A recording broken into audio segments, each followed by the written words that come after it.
Olá, boa noite a todos e a todas que nos acompanham. Vamos aqui para mais um vídeo da nossa live semanal no YouTube aqui do Engecurso, falando novamente sobre um assunto bastante recorrente aí nos concursos e particularmente para a banca FGV que gosta de abordar esse assunto de orçamento. Estou aqui com o professor Anis Menezes, nós vamos abordar alguns assuntos no tema de orçamentação e passo a palavra aqui para o professor Anis Menezes. Muito boa noite a todos. Realmente, este tema está sempre presente nas provas do concurso, né? Orçamentação de obras, notadamente obras públicas, né? Em que a gente ressalta o orçamento de referência. O orçamento de referência é parte integrante do edital de licitação. Na live da semana passada, nós abordamos o processo licitatório e um dos elementos essenciais para a deflagração o certame é exatamente o orçamento. Em termos gerais, né, nas condições típicas, nós precisamos ter um orçamento detalhado. A exceção quando se trata de contratação integrada, quando o regime é de contratação integrada, e aí a gente não consegue ter um orçamento detalhado, a gente tem uma estimativa paramétrica, né, baseada em alguns contratos precedentes ou considerando os valores mais representativos que permitem uma certa correlação. Então, neste nosso encontro de hoje, nós vamos trazer os conceitos mais relevantes dentro do orçamento na perspectiva da administração pública. É um orçamento de referência, é um orçamento que serve de pauta, inclusive, para o estabelecimento do critério de aceitabilidade de preço no edital.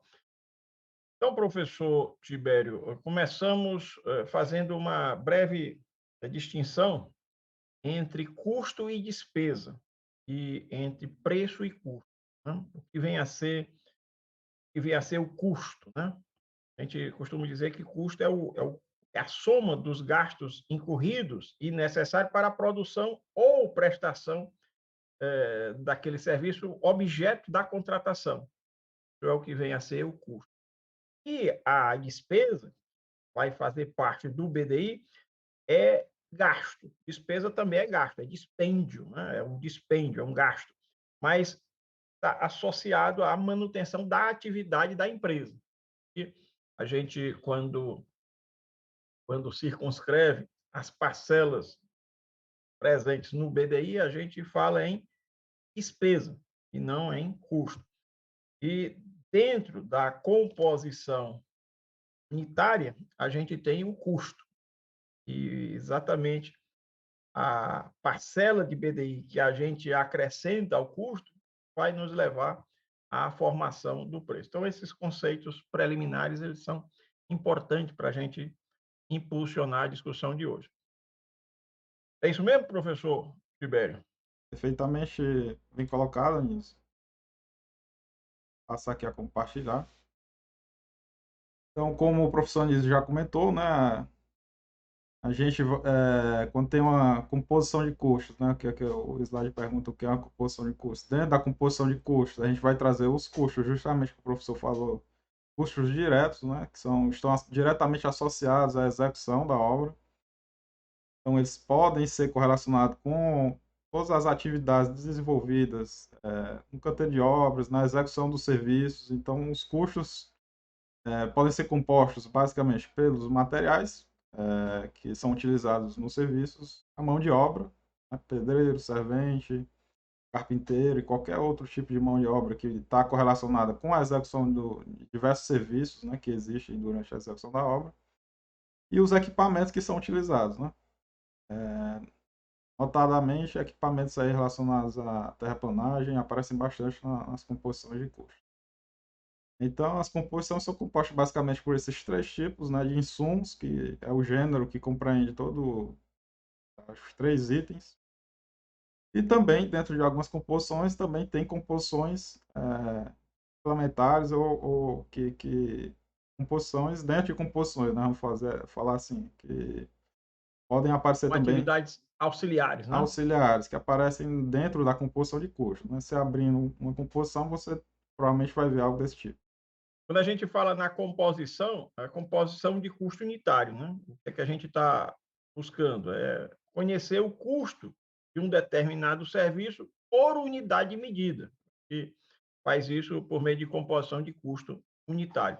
E aí, nessa composição, a gente tem que reconhecer os insumos, como o professor Tibério mencionou.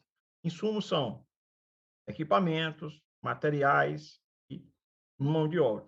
Quando a gente trabalha com equipamento, normalmente a composição é horária. A gente trabalha com a mão de obra, também horária. Já quando a gente referencia a apropriação do material naquela composição, a gente fala em composição unitária. Mas no final, o resultado deste, deste levantamento vai ser apresentado em termos de reais por unidade de serviço. Por exemplo, concreto, tantos reais por metro cúbico de concreto. Alvenaria, tantos reais por metro quadrado de alvenaria. A propósito, o Cicro, que é um dos grandes sistemas referenciais de custos disponíveis no Brasil, trata de obras de infraestrutura e transporte, o Cicro mantido pelo DENIT. O DENIT faz uma interessante distinção entre o custo direto e o custo indireto. Tudo é custo. E o que seria o custo direto? O custo direto é o resultado da soma de todos os custos dos serviços necessários à execução daquele empreendimento, daquela obra. E aí, como é que a gente obtém esse custo direto? Simplesmente multiplicando a quantidade dos insumos, equipamentos, mão de obra, materiais, atividades auxiliares e transporte pelos respectivos custos. Quantidade multiplicado por custo e dá o custo direto. Mas há também o custo indireto, que é o custo de toda a infraestrutura requerida para a execução, corresponde à soma dos custos auxiliares de apoio, né? São custos relacionados, por exemplo, com a instalação, manutenção de canteiro, alojamento, Ação local. administração local, a parte de mobilização, desmobilização, tanto de pessoas quanto de equipamento. Isso a gente reconhece como custo indireto. Isso vai para a planilha, devidamente, explícita e detalhado na planilha. Não vai para o BDI.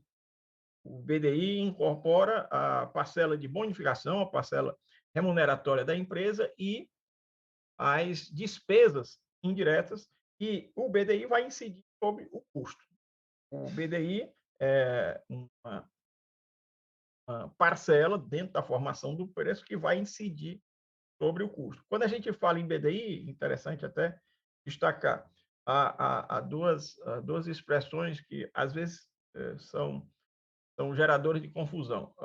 Uma coisa é a taxa de BDI, outra coisa é o BDI propriamente. A taxa de BDI é expressa em porcentagem, né? Tantos por cento, 20%, 25%, 30%, BDI, incide sobre o custo. Mas o BDI pode também ser reconhecido na sua expressão monetária. BDI, tantos milhões de reais, BDI de tantos mil reais. Então, é importante a gente observar que o BDI tanto pode vir expresso como, como moeda, né? Tantos reais, como pode vir expresso em porcentagem. Quando vem expresso em porcentagem, a gente entende que este fator vai incidir sobre os custos, custos tanto direto quanto indireto.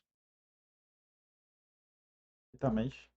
Essa é uma colocação que você colocou até bem frequente, certo? Em provas de concurso.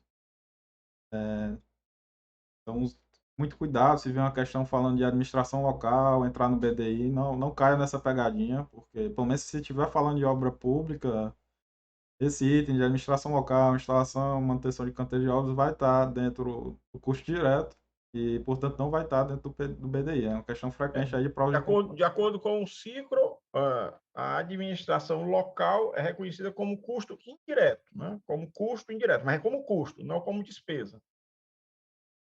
não vai ser reconhecida como despesa indireta, vai ser reconhecida como custo. Mas que tipo de custo? Custo direto ou custo indireto? Custo indireto, na definição do SICO, que é o Sistema de Custos Referenciais de Obra do DENIT. Bom, aí aqui a gente já fez essa abordagem, né? Só ilustrando aqui, a gente tem o custo unitário, né? Que é o custo para execução de uma unidade de um serviço. E ela vai ser a soma dos custos dos insumos da composição. A gente tem o custo total do serviço e todo projeto é composto por uma série de serviços, né? A gente tem a planilha do sintético que apresenta, né, um resumo do orçamento analítico que vai ter todos os itens necessários para a execução da obra e o custo do projeto vai ser dado pela multiplicação do quantitativo total de cada um dos itens pelo custo da execução daquele serviço, né? Então a gente tem um custo unitário, que é o custo da composição unitária, a gente vai ter o custo total daquele serviço e vai ter o custo total do projeto, né? Que vai ser a soma dos custos. Interessante, professor Tibério, de observar que todo orçamento, qualquer que seja ele, feito no Brasil, feito no Japão, feito em qualquer lugar do planeta, ele sempre reúne alguns atributos. Atributo da aproximação. Todo orçamento é uma aproximação, não há orçamento exato, muito, muito longe, né, de a gente almejar a exatidão. O que a gente almeja é uma boa aproximação. Tá? O que a gente almeja é uma boa aproximação. Cogitar exatidão é pedir para errar. Então, a aproximação é um dos atributos. O outro atributo é o da temporalidade. O orçamento ele tem uma correspondência naquele momento em que ele é elaborado.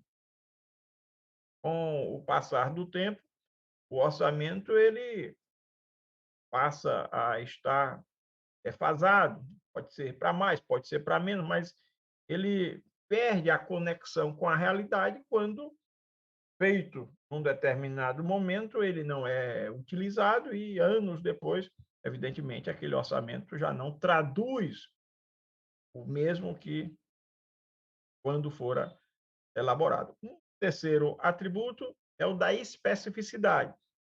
Você pode considerar o mesmo projeto, o mesmo empreendimento, mas se você fizer em diferentes meses do ano, ou se você fizer em diferentes locais, o mesmo projeto, você faz orçamento para execução em Fortaleza, você faz o orçamento para execução em Iguatu, são orçamentos distintos. Por quê? Porque a gente tem distância dos centros fornecedores, né? Nós temos custo de transporte, custo, muitas vezes, de transferência de trabalhadores. Né? Toda essa logística acarreta uma diferenciação no orçamento. Então, repetindo, aproximação, temporalidade e especificidade são atributos de todo e qualquer orçamento. Quando a gente usa essa metodologia de quantificar os serviços, compor o custo unitário e multiplicar o custo unitário pela quantidade, a gente tem, evidentemente, um pressuposto de que há um incremento proporcional dos custos conforme aumenta a quantidade, o que não é verdadeiramente correto, né? Não é uma verdade absoluta. Por quê? Porque a gente tem ganhos de escala. Quanto maior o quantitativo, menor tende a ser o custo unitário. Isso, muitas vezes, é desconsiderado, é negligenciado na elaboração do orçamento. Mas a gente não pode perder de vista a questão da escala. Você contrata a execução de uma obra com 50 metros cúbicos de concreto, o custo unitário do concreto é tanto. Se você contrata uma obra com 10.000 metros cúbicos de concreto, evidentemente você tem uma atenuação no custo unitário por conta da escala, você tem um ganho de escala. E esse método, chamado método da quantificação, embute essa limitação, essa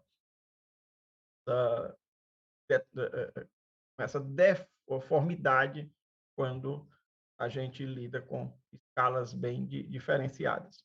Então, é importante também destacar essa simplificação. É uma hipótese que a gente assume, mas é uma hipótese simplificadora. E como toda hipótese simplificadora, ela acarreta uma, uma certa incorreção no resultado. Mas, como falamos há pouco, todo orçamento tem esse caráter da aproximação. A gente só vai saber, de fato, quanto custou aquela obra quando a obra for finalizada e todos os custos forem apropriados, né? Forem contabilizados. A gente só sabe quanto custa a obra ao final da sua execução. Isso é verdadeiro aqui e em qualquer lugar do planeta. Bem colocado pelo professor Anísio Menezes. Vamos continuar aqui. A gente já fez essa abordagem até no começo, né? A diferença entre custo e preço. O preço vai ser obtido, né, a partir do custo, após a incidência, né, da alíquota do BDI ou do valor do BDI, como a gente colocou. E o BDI vai ser composto por uma série de parcelas, né? E justamente o que vai diferenciar um do outro é as parcelas que vão incidir sobre o custo para a gente obter o preço. Interessante, professor, que a composição do BDI, as parcelas integrantes do BDI, tem sido pauta de muitas questões em prova da Fundação Getúlio Vargas. Sim. Vários concursos da Fundação Getúlio Vargas trazem esse tipo de abordagem. Quais os itens ou as parcelas que integram ou que não integram o BDI para que o candidato escolha. Então, é importante a gente ter como referência para responder a esta questão o decreto federal 7983, muito importante, que logo, logo vai ser objeto também de comentário aqui. A gente traz aqui, né, novamente, como vocês podem ver, a partir do custo global de referência, a gente, após a incidência do BDI, obtém o preço global de referência. E aqui a gente tem um fluxograma que mostra metodologia que a gente pode seguir, uma possível metodologia, né, para a gente, a partir da análise do projeto até obter o preço final de venda, ou o preço, no caso, do global de referência, né, do orçamento de referência, que a gente estiver falando de obras públicas. E aí esse fluxograma mostra que a gente parte do projeto, a gente tem a execução de plantas, estágio de serviços, que a gente pode citar aqui a execução da estrutura analítica de projeto, né? Consistiria em subdividir todo o projeto em atividades menores, até para que a gente consiga fazer o planejamento e o orçamento, né? Os quantitativos. Então a gente tem o cálculo de quantitativo do serviço, ao mesmo tempo tem um caderno de encargos, memoriais, aqui entra as especificações técnicas, né, vão precisar ser seguidas durante a execução dos serviços. Temos aqui a elaboração de composição de custos, e aí, como a gente já até comentou, né, tem que analisar a questão de condições locais da obra, né? E aqui, se a gente estiver falando de obra pública, a gente vai utilizar com grande frequência, sempre que possível, os orçamentos de referência, as tabelas de referência, dependendo do tipo de obra, do SINAP, do ciclo, ou do CINFRA, né?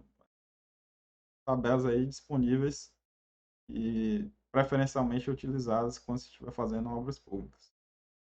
E temos também aqui o custo de mobilização, instalação e manutenção de canteiro.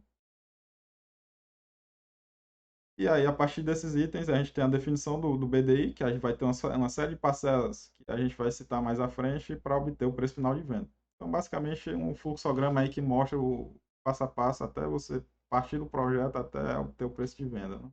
Interessante, professor, observar que para você elaborar um orçamento bem feito, não basta você dispor do projeto.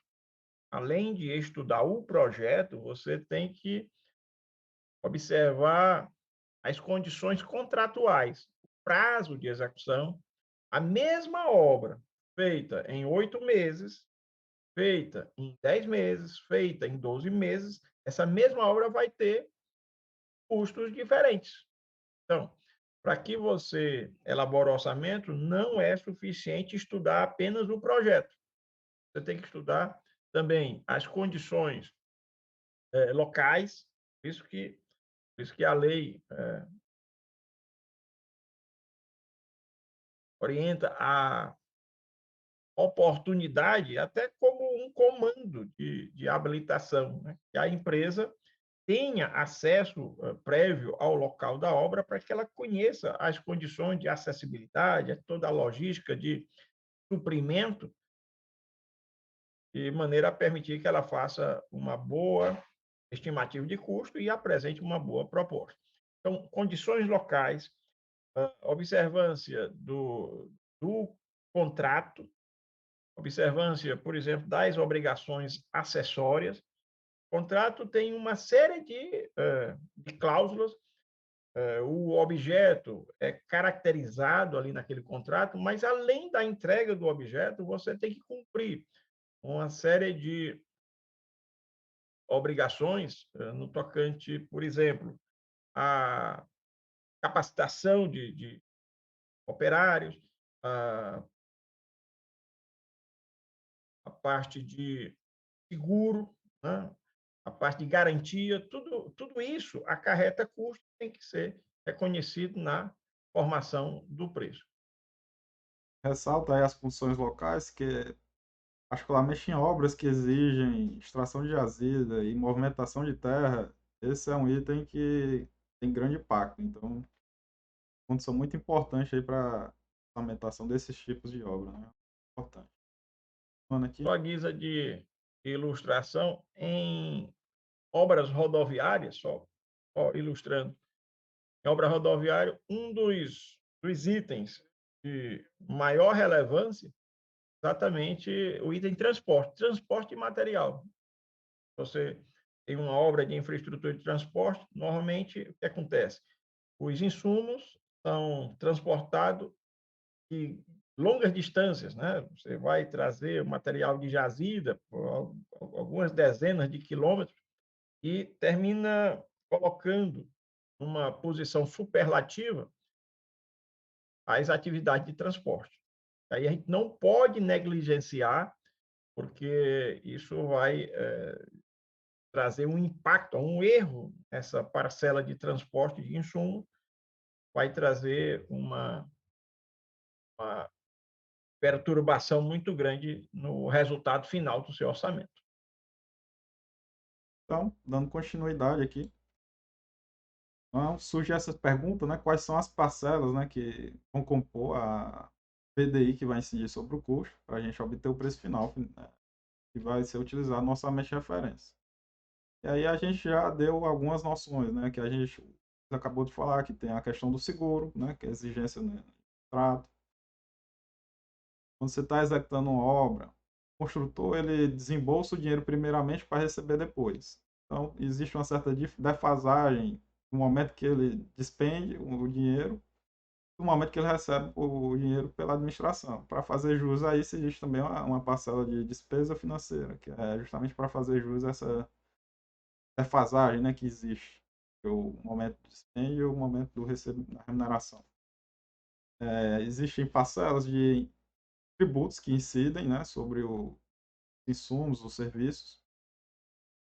E aí, para mais detalhes, a gente traz aqui especificamente os itens aí exigidos na legislação e nos decretos e na legislação em geral. Então, Nós nos referimos ao decreto 7983 de 2013, né? isso, É um obrigado. decreto federal que dispõe sobre a elaboração de orçamento de referência. Quando a gente fala orçamento de referência, é o orçamento elaborado no âmbito da administração para instruir o edital. O edital, quando publicado, ele traz como um dos elementos anexos o orçamento, é o orçamento de referência. O orçamento de referência é aquele orçamento que a gente elabora com base em sistemas de referência. Quais são os sistemas de referência mais conhecidos? No âmbito federal, o SINAP, desenvolvido em parceria da Caixa com o IBGE, e o Cicro, quando se trata de obra de infraestrutura e transporte, a cargo do DENIT. E aqui no Ceará a gente tem a tabela de custo da CEINFRA, Secretaria de Infraestrutura. Então, a gente tem aqui as parcelas, né, que fazem parte da composição do PDI. A gente tem a taxa de rateio da administração central. Então, a empresa, geralmente empresas grandes, elas têm diversos contratos com a administração pública e tem uma administração central que não deve ser confundida com a administração que fica na obra, né? Cada obra tem sua administração local e a empresa tem também, além disso, uma administração central, um escritório, e também tem custos que devem ser considerados, né? Além disso, tem a parte de tributos que vão incidir, e aí o decreto traz uma exceção, que é justamente o tributos diretos e personalísticos. E aí, no caso, entra o imposto de renda, pessoa jurídica, e a contribuição sobre o lucro líquido. CSLL, se eu não me engano. Contribuição social sobre o lucro líquido. Isso, Nesse caso, são tributos que não entram, né? que não entram, É isso. isso? São Justamente, excepcionados. são Sim. excepcionados. E aí a gente tem a parcela, até como o Anísio disse anteriormente, risco, seguro e garantia, né, que são até cláusulas em previsão no contrato. Tem a parcela de despesa financeira, que foi comentada, e tem a parte que é, logicamente, a empresa faz a obra para obter lucro, né? Então, ela tem a taxa de remuneração, que é a taxa de lucro que tem que ser devidamente prevista. E aí a gente traz aqui em cima os impostos, né, os tributos, melhor dizendo, na verdade, que fazem parte aqui dessa parcela em verde, né? Tem a COFINS, o PIS e o ISS, que é um tributo municipal, e tem a contribuição CPR sobre a receita bruta, que só vai incidir no caso que você optar por utilizar no seu orçamento de referência a tabela desonerada, né, que não possui a parcela de INSS na incidência dos encargos sociais. A empresa tem a prerrogativa de optar por não pagar 20% sobre a folha de pagamento, e aí, em compensação, ela paga 4,5% sobre o faturamento. Cada empresa deve fazer a sua avaliação, né, do ponto de vista da gestão tributária, para saber qual a melhor estratégia, se optar pela desoneração ou pela oneração. As empresas que não optam pela desoneração, elas não pagam a CPRB, a Contribuição Previdenciária sobre a Receita Bruta. Porém, na planilha de encargos sociais, nós vamos encontrar 20% lá sobre a folha de pagamento para o INSS. Podemos afirmar que, dada uma mesma obra, né, se optar pela desoneração, o BDI vai ter uma taxa maior, né, sendo a mesma obra nas mesmas condições, pelo fato da CPRB incidir sobre o BDI, a taxa do BDI seria maior. Essa é uma A afirmação. tendência, a A tendência. tendência geral é que as empresas optantes pela desoneração, elas vão chegar a um custo menor por conta do menor valor sobre a folha de pagamento, né? Mas, quando a gente fala no preço, né, isso vai depender do tipo de empresa. Empresa que demanda muita mão de obra, diferente de uma empresa que demanda pouca mão de obra. Em se tratando de construção civil, tipicamente nós temos empresas que empregam muito. Então, para as empresas de construção civil, é interessante, ou quase sempre é interessante, optar pela desoneração, já que é uma atividade que envolve um grande número de colaboradores. E aqui nós trazemos uma questão para fazer um comentário. Questão aí da FGV, lógico. E a questão traz o seguinte: para a execução de 1 m³ de concreto magro para base de fundações, são necessários 200 kg de cimento Portland, CP2, 0,60 metros cúbicos de areia grossa, 0,70 metros cúbicos de pedra britada, e 1 e 2 no caso, 3,60 horas de pedreiro, 15 horas de servente. Os preços de materiais e mão de obra são, né? Então aqui ele deu os quantitativos necessários e agora ele vai trazer o preço. Preço de materiais e mão de obra. Então ele traz o preço do cimento, que é R$ 30 por saco saco de 50 quilogramas. Traz o preço da areia de R$ 65 por metro cúbico. Da pedra britada, número 1 e 2, R$ 75 por metro cúbico. O de hora de pedreiro, né, R$ 15 por hora, e de servente, R$ 10 por hora. Considerando o valor de bonificação e despesas indiretas, BDI, de 20%, e encargos sociais de 125%, o valor unitário do preço de venda do metro cúbico de concreto magro para base de fundações, que deverá constar na proposta a ser apresentada na licitação, é. Então, nós temos aqui, a questão traz, né, os quantitativos necessários, né, traz os preços, preços unitários aqui, R$ 65 por metro cúbico, R$ 75 por metro cúbico, o custo da mão de obra também por hora. Ela nos fornece o BDI, 20%, e os encargos sociais, e aí a gente tem que lembrar um ponto importante: os encargos sociais incidem somente sobre a mão de obra, então ele não vai incidir sobre os demais insumos. É importante fazer recordar desse ponto, né? E aí ele pede justamente o preço de venda. E aí o que a gente vai precisar fazer é calcular o custo para a execução e aplicar em cima desse custo o valor do BDI. Vou tragar aqui. A gente já trouxe, né, uma tabela que a gente organizou as informações que foram apresentadas ali no CA da questão. A gente tem aqui os materiais, a mão de obra que foi fornecido, e aqui a gente vai ter a unidade de cada uma, o coeficiente que é o consumo, o custo unitário, o custo com os encargos, no caso da mão de obra, e o custo total, que seja a soma de todos os valores, né?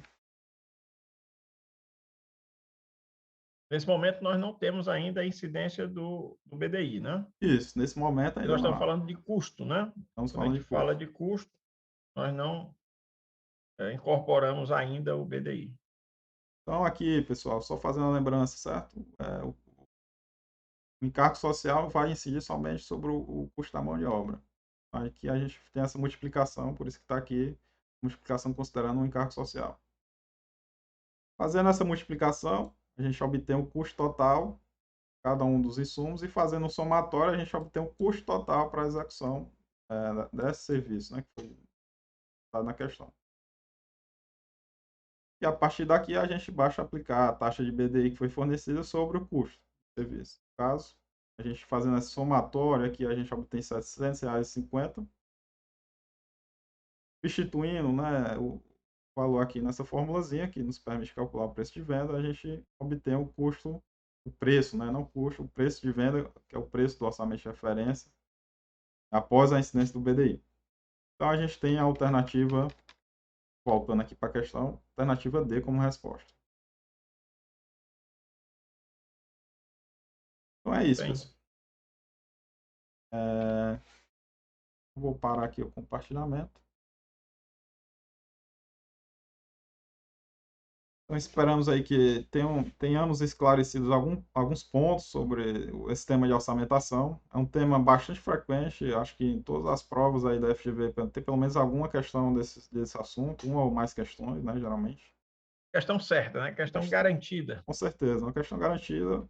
A questão vai vir uma questão de cálculo como essa, e aí a questão pode pedir para você calcular o preço de venda, ou ela pode pedir para você calcular algum dos insumos, ou quantitativo, ou qualquer um dos parâmetros que está ali naquela tabelazinha da composição de custo, né? Então você precisa só saber interpretar a tabela da composição.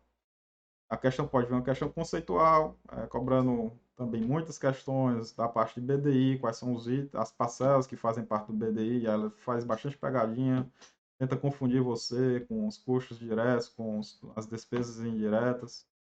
Tem que ficar bastante atento nisso. É isso. Agradecemos a todos aí que nos acompanharam. Deixem aí nos comentários suas dúvidas. A gente pede aí que deixe o like, compartilhe o vídeo, certo? Com os colegas, os amigos. E sempre possível, deixem um feedback aí, porque a gente fica mais animado, mais solícito aí em fazer novos vídeos, né? A gente vai tentar fazer essa gravação aqui semanal, pelo menos, até o dia da prova aí do concurso da FGV. É isso, agradecemos a todos aí, desejo uma boa noite. Isso. Bem, isso.